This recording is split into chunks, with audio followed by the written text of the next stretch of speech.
கர்த்தருடைய பரிசுத்த நாமத்திற்கு மகிமை உண்டாவதாக.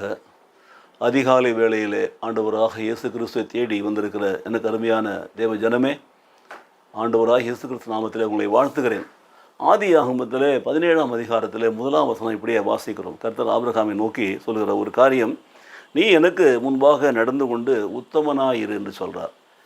தேவன் நம்முடைய வாழ்க்கையில் விரும்புகிற காரியங்களை பார்த்து கொண்டு வருகிறோம். பரிசுத்தமாக இருக்க வேண்டும், ஞானம் உள்ளவர்களாக இருக்க வேண்டும் என்றெல்லாம் பார்த்து கொண்டு வந்தோம். இப்பொழுது பாருங்கள், உத்தமனாய் நடந்து கொள்ள வேண்டும் என்று சொல்லுகிறார்.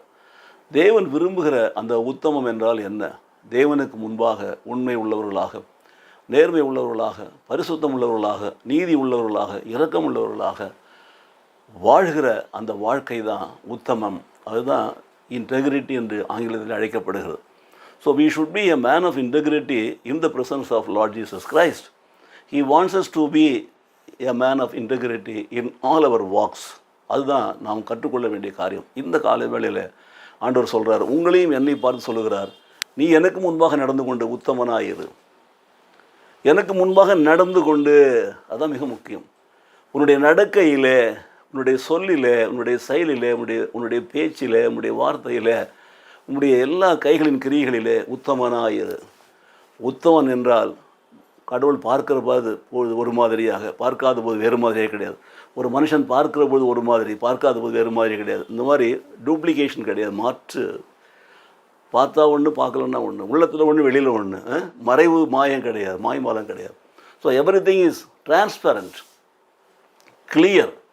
Everybody can see your integrity in all your walk, in all your ways, எல்லாத்துலேயும். அதுதான் மிக முக்கியம். ஆபிரகாமை அப்படி தான் தெரிந்து கொண்டார். நீ எனக்கு முன்பாக நடந்து கொண்டு உத்தமனாயிரு என்று கொடுத்த அந்த வாக்குத்தத்தத்தின்படியாக அவர் இன்றைக்கு அவனை ஆசீர்வதித்து வானத்தின் நட்சத்திரங்களை போல பெருகச் செய்து சந்ததியாய் அவனை தேவனை சேவிக்கிற கூட்டத்தை உருவாக்கி கொண்டு வருகிறார். இன்றைக்கு நான் அதை பார்க்குறோம் பாருங்கள். ஸோ உத்தமனாய் நாம் நடக்க வேண்டும்.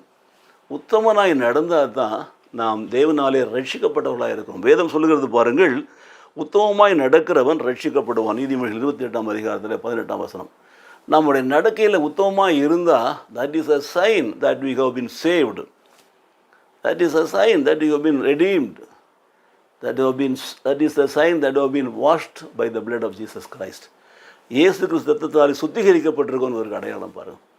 ஆகவே எனக்கு பிரியமான சகோதர சகோதரிகளே, நம்முடைய வகுப்பறையில் ஆசிரியர் பார்க்கிற போது ஒரு மாதிரி, ஆசிரியர் இல்லாத போது ஒரு மாதிரி, இதெல்லாம் சின்ன வயசில் வரக்கூடிய காரியங்கள் தான். வீட்டில் அப்பா அம்மா பார்வையில் இருக்கிற போது ஒரு மாதிரி, அப்பா வீட்டில் இல்லாத நேரத்தில் ஒரு மாதிரி, இப்படிலாம் நான் பழகி கொண்டு வந்தோம் என்று சொன்னால், இந்த நாட்களிலே ஆண்டவர் எதிர்பார்க்கிற காரியம் என்ன?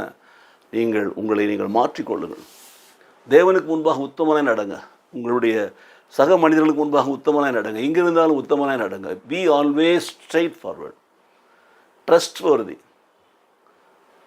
and in all your works and deeds show a completeness in your work. ஒரு முழுமையை காட்டு, ஒரு பரிபூர்ணத்தை காட்டு.